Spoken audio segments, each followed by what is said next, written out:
We interrupt this screensaver to bring you a developing situation on the President's lawn. Live from the scene is our reporter, John Silver. John? Thanks, Prescott. It appears that the townies, fed up with having to endure generations of laughable accents, poor career choices, and a simple lack of intelligence, are finally rioting. We have received reports that they are being led by an enigmatic leader, a townie demagogue, if you will, who is preparing them for a takeover of Tufts University. He is about to give a speech right behind us, and we hope that we can capture it on camera for you. Here we go. Townies of Medford, intellectual proletariat of Somerville, rejoice in your bonds. For in this moment, the bars to the gate of our tenement prison stand for a moment unhinged. I see across the path before us the twinkling lights of a better life, the towers of unworthy civilization, the wanton luxury of the Tufts dormitories, which beckon us like the glow of a virgin lying naked, holding tasty grapes. This Lebensraum stands as the fruit of all of our struggles, comrades.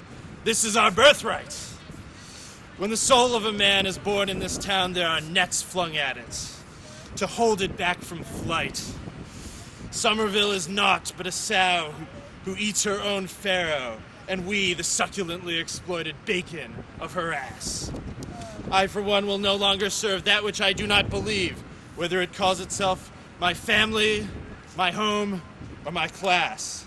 Let us all try to express our rage in some mode of revolutionary furor, to forge in the smithies of our souls the uncreated consciousness of our class. We who have been born in the styes of our conjoined pasts will be laid to rest in the splendor of our predestined futures. There is a specter haunting Massachusetts, and it's our shitty lives. Say it, brother! Here is the frayed string of the sweater of history lying loose and open, waiting patiently for the tug of revolution to be hopelessly unraveled.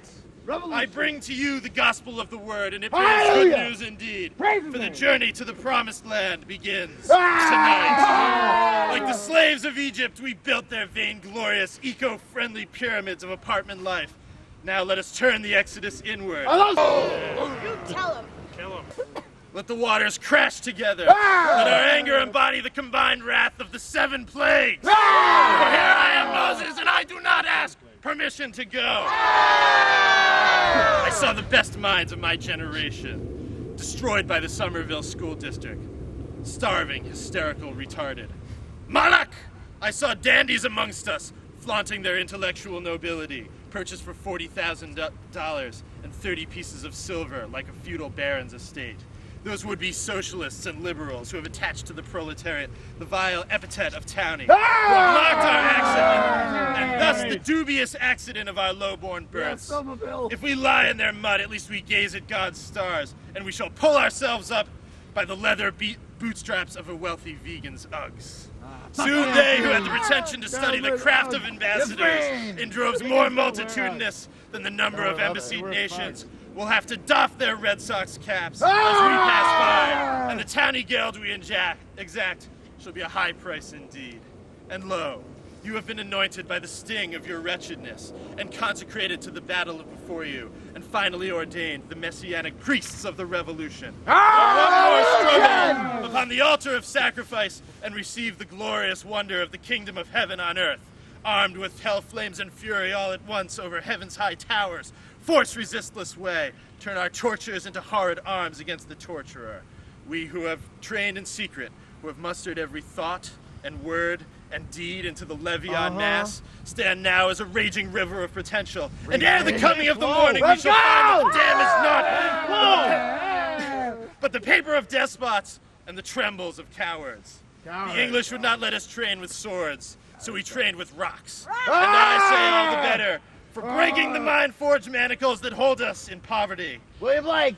Beckow is trained to run for charity. Soon the proud philanthropist will be reduced to his cowardly essence, that he may run ahead of our raging hordes and save his own selfish life.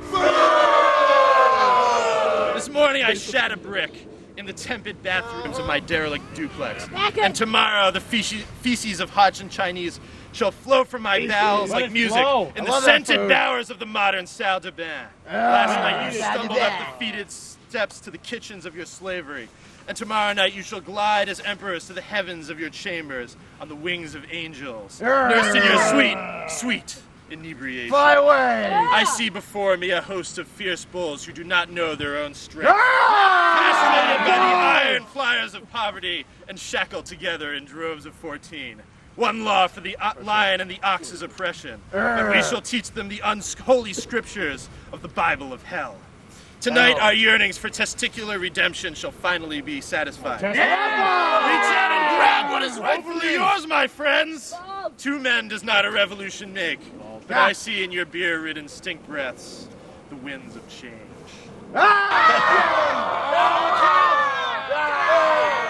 Standing before you, I feel the ghost of Xerxes, ready to lead his horde from the barren steppes of Persia to the cool urbanity of Athens.